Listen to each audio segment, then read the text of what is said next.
Motivation is the drive to achieve success. So of course we're looking at a definition there, but can I just make a couple of interesting points? Well, I think they're interesting. Notice here we're not talking about the drive to avoid failure. Notice here this is to go and get success, to go and do something, to positively act. We actually call it in sports psychology approach behaviour, and that's what we're talking about with motivation. And I want to stress here that we're talking about internal mechanisms. Okay, we're talking here about internal mechanisms. You might be thinking, hang on, James, what do you mean by internal mechanisms? I'm talking about internal mechanisms or external stimuli. Okay, so it's things that drive us to want to achieve something, and they direct our behavior.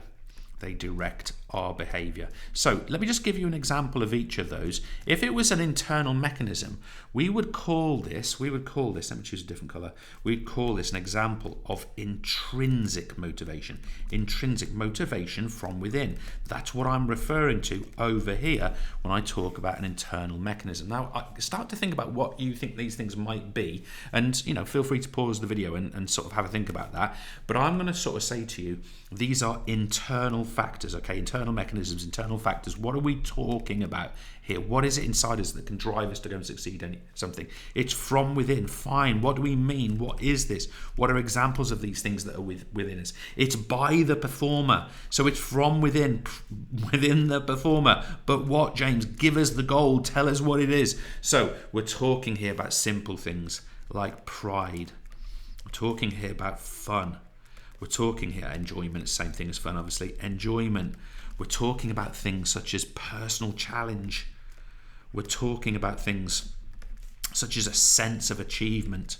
All of these you will have experienced, I hope, sense of achievement because you have taken part in physical activity, sport maybe, and you have got that kind of rich feedback because you've done that. Now that comes from within you. It's not from anywhere else. It's not from an external stimuli. But of course, we do have extrinsic motivation. Okay, we do have extrinsic motivation. And at the end of this, by the way, I'm going to ask you which you think is most important or which is most powerful.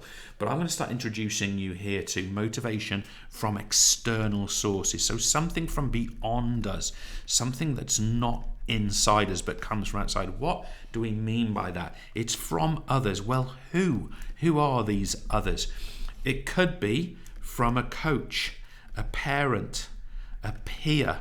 Someone, peer, by the way, means in this sense someone of your kind of similar age or identity. And we're talking here about two types of extrinsic motivation. Type 1 is what we call intangible extrinsic motivation. Intangible. And when we say intangible, we're talking about things like praise. We're talking about someone saying to you, well done. We're talking about, for example, recognition. You can't weigh these things. You can't hold them in your hand, but they're from outside. A coach tells you, well done. It feels good. It's an intangible extrinsic reward. But of course, we also have tangible extrinsic rewards. Now, what do we mean by these things? Well, these could be money. Think about prize money, payment for a professional. Say, this could be, for example, a certificate. It's a classic, isn't it? Or a badge, or a rosette, or a medal, or a trophy. I once saw an answer to an exam question which said cake, and I wasn't sure which category to put that into. But these are tangible as opposed to intangible rewards. Now, I said at the end, which of these do you think is most impactful on performance? Now, everyone needs to make their own mind up about that, sure. But what I'm going to say to you is that these are not controllable. Okay?